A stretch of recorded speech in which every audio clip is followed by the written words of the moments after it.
देखिए, बसपा को मैं पार्टी नहीं मानता कि बसपा कोई राजनीतिक दल है। वो तो एक गिरोह है। पैसे राजनीतिक रूप से पैसे लूटना कहूँगा मैं इसको। मैं अपने शब्दों से पीछे नहीं हटूंगा। एक जमाना था जब सहारनपुर के मुस्लिम कद्दावर नेता इमरान मसूद बसपा सुप्रीमो मायावती को दलितों की बेटी के बजाय दौलत की बेटी और बसपा को दलालों की पार्टी कहा करते थे। जिस तरह से यहाँ टिकटों को बेचा जाता है और जिस तरह से यहाँ विचारधारा की नीलामी होती है, नीलामी विचारधारा की, कि आपका कोई आइडियोलॉजी नहीं है, आपको कुछ नहीं है, सिर्फ आपकी जेब में पैसा होना चाहिए, बसपा का आपको टिकट मिल जाएगा, इतना वोट आपको मिल जाएगा। दलित के खिलाफ आपने चाहे कुछ भी कर रखा हो, उसके कोई मायने नहीं है, लेकिन दलितों के लिए अगर आपने मरे हुए भी हो और आप पार्टी के अंदर अपना पूरी जिंदगी आपने लगा दी हो और कोई आदमी दलित विरोधी आकर के पैसे दे जाएगा तो उसको टिकट होगा। तो इस पार्टी को मैं पार्टी नहीं मानता कि कोई राजनीतिक पार्टी। एक इंटरव्यू के दौरान इमरान मसूद ने जहां भाजपा पर अपनी भड़ास निकाली थी, वहीं बसपा और बसपा सुप्रीमो के खिलाफ जमकर आग उगली थी।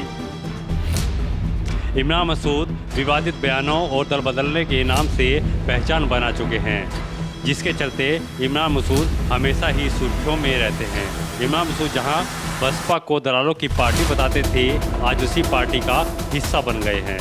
यानी सपा की साइकिल से उतरकर इमरान मसूद अब हाथी की सवारी करेंगे।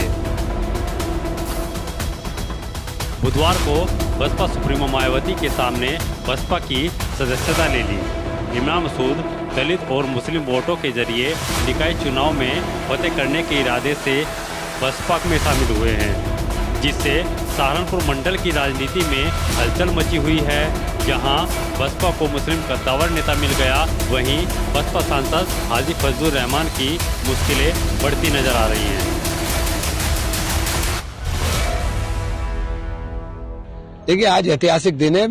मैं हमारी नेता आदरणीय बहन जी के समक्ष आकर के मैंने बहुजन समाज पार्टी की सदस्यता ली है और ये मेरे लिए बहुत ही सौभाग्य का दिन है कि मुझे बहन जी ने बहुजन समाज पार्टी की सदस्यता देने का काम किया। तैयारी आगे की इसीलिए विधानसभा में जो हमने किया और जो प्रयोग विधानसभा में करने के लिए हम कांग्रेस छोड़ करके आए थे, वो प्रयोग पूरी तरह से विफल हुआ। बहुजन समाज पार्टी के अलावा कोई विकल्प दिखाई नहीं देता, क्योंकि बहुजन समाज पार्टी का ही वोट बैंक ऐसा है जिसके साथ मिलकर के हम उत्तर प्रदेश के अंदर एक मजबूत विकल्प भारतीय जनता पार्टी का बन सकते हैं। नरेंद्र मोदी से कौन लड़ेगा? लड़ेंगे जो आपको बता दें कि इमरान मसूद 2014 के लोकसभा चुनाव में प्रधानमंत्री नरेंद्र मोदी की बोटी बोटी वाले बयान के बाद सुर्खियों में आए थे। मैं दिल्ली बैठ के राजनीति नहीं करता, मैं लखनऊ बैठ के राजनीति नहीं करता, मैं तो सड़क का आदमी अपने साथी के लिए मार भी दूंगा और मर भी जाऊंगा। मैं मारने से डरता, मैं मारने से डरता, दोनों से नहीं डरता। और भाई ड्रामेबाजी करने को कोई कुछ कर ले, नरेंद्र मोदी से कौन लड़ेगा? लड़ेंगे जो वो गुजरात समझ रहा, 4% मुसलमान है गुजरात में, यहाँ 42% मुसलमान है। यहाँ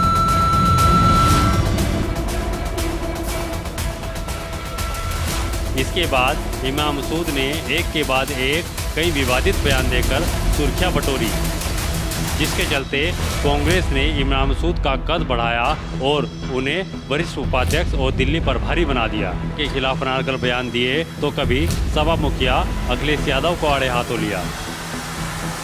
इसके बाद भी इमरान मसूद विधानसभा चुनाव के दौरान सपा में शामिल हो गए और अपने चहेतों को चुनाव भी लड़वाया।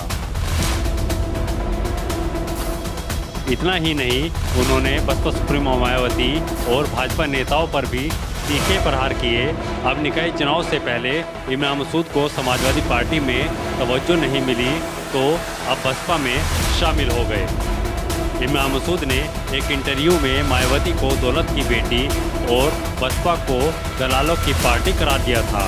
बावजूद इसके इमरान मसूद आज मायावती की शरण में चले गए। मायावती ने भी गिले शिकवे भुलाकर उसके सिर पर हाथ रखकर बसपा में शामिल कर लिया।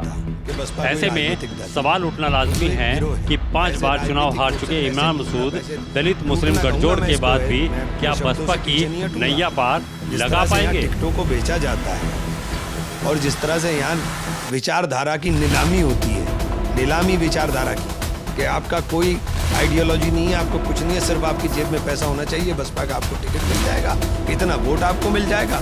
दलित के खिलाफ आपने चाहे कुछ भी कर रखा हो, उसके कोई मायने नहीं है, लेकिन दलितों के लिए अगर आपने मरे हुए भी हो और पार्टी के अंदर अपना पूरी जिंदगी आपने लगा दी है और कोई आदमी दलित विरोधी आकर के पैसे दे जाएगा तो उसको टिकट होगा। तो इस पार्टी को मैं पार्टी नहीं मानता कि कोई राजनीतिक पार्टी।